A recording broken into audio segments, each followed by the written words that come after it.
how to be more ladylike, how to perfect your tea-sipping technique, how to master the art of daintily eating a hamburger, how to gracefully sneeze or properly cross your legs so you don't cause a national emergency. No! No! No!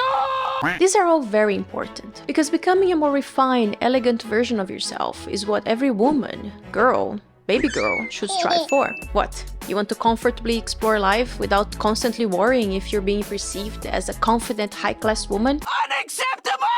Okay, listen up. You may not be a lady, but I am a lady. It's true, it's written right there. Look. So I think it's only fair that I give my thoughts about what these etiquette gurus are saying online about what's needed to be me. Because of course, I am a prime example of how a lady should behave.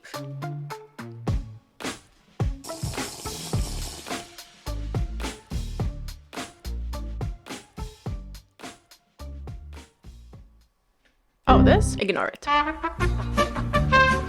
Okay, before we take a look at some of the valuable teachings I found online, let's understand what it means to behave in a ladylike manner. According to the Cambridge Dictionary, it means being graceful, polite, and behaving in a way that is thought to be socially acceptable for a woman. Now, knowing our society has placed strict boxes on the way women should behave over the past hundreds and hundreds of years, what was, and perhaps still is, considered ladylike can be interpreted nowadays as somewhat repressive. And I can't think of a better example of this than the classic She's a Lady by Tom Jones. But she always knows her place. She's got style, she's got grace, she's a winner. Anyway, leaving the misogyny aside, I'm sure there are great things to be taught about being ladylike.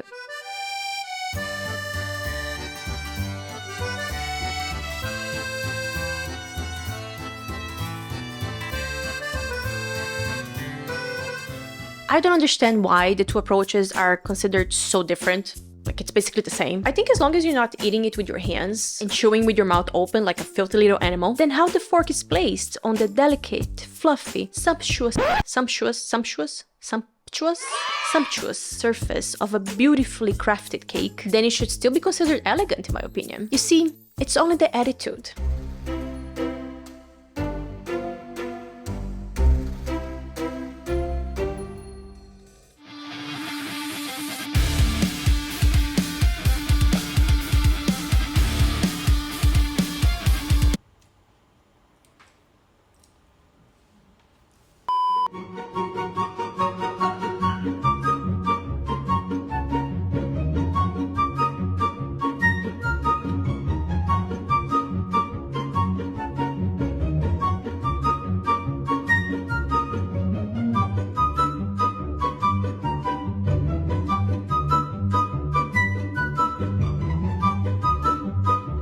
Look, I don't think I've ever seen an adult cut spaghetti up, and the Italian ancestry in me cried in outrage when I saw she was about to do that, but they also felt offended by the spoon shaming, because guess what? Spoon and fork is the classy way. You need skills, you need experience. And yes, it is Italian. So do never say that you don't eat pasta with a spoon. So beautiful and classy. Ah, Vincenzo!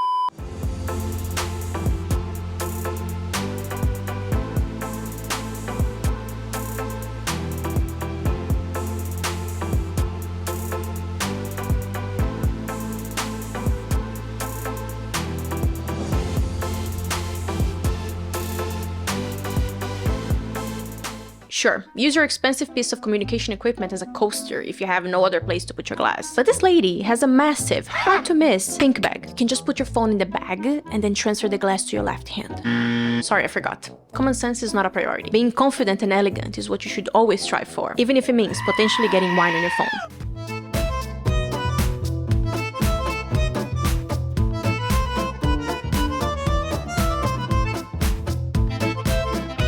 Look, I understand that it's impolite to point your fingers at people in public, right? That's just rude. But there are certain situations where trying to point at something without using your fingers is just weird. Hi, can I have a donut, please? Sure, which one would you like?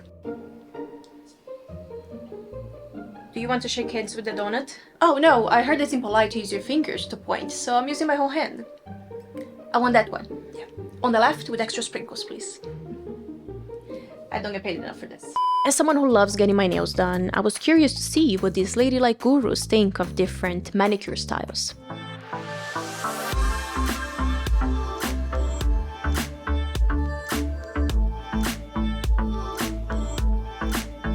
Oh, so basically you're just being judgmental towards people who love a little bit more color and spiciness in their manicures. Got it. Elegant ladies mind their own business. An elegant lady doesn't have to judge others. No.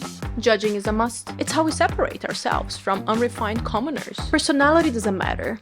Elegance is what matters. And apparently comfort doesn't matter either.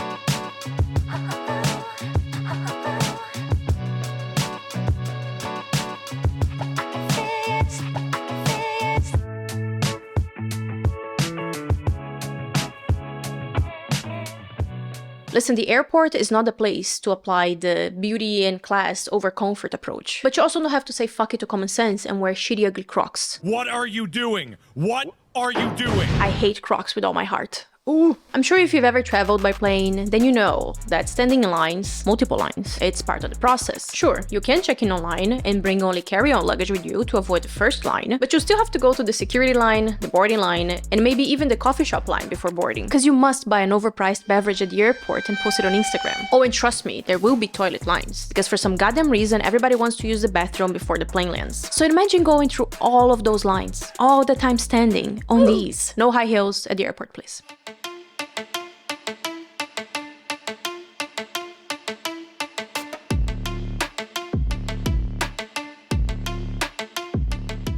I'm sorry, if you don't want to be seen in public licking your ice cream, then don't get a cone. Because unless you're gonna devour it in under 60 seconds or shove it down your throat, it's going to start melting. And there's nothing more annoying than a person eating an ice cream cone that looks like this. Just lick it for fuck's sake, because that looks messy and there's nothing elegant about it. Now, winter is upon those of us who live in the northern hemisphere, so of course it's important to learn what an elegant lady should wear during the winter.